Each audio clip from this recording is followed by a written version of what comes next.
ఈరోజు మనం adenoids problem గురించి తెలుసుకున్నాం.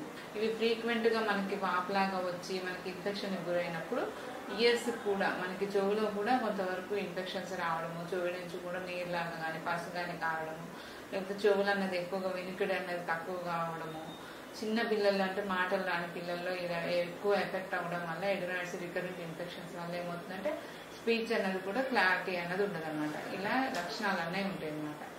దీనికి మనం ట్రీట్మెంట్ గురించి తెలుసుకున్నట్టయితే మనకి హోమియో మెడిసిన్లో ఈ ఇన్ఫెక్షన్ తగ్గడానికి మనకి శాశ్వతంగా తగ్గి మళ్ళీ తిరగబెట్టకుండా ఉండేలాగా హోమియోలో మంచి మెడిసిన్స్ అన్నీ ఉంటాయి అన్నమాట.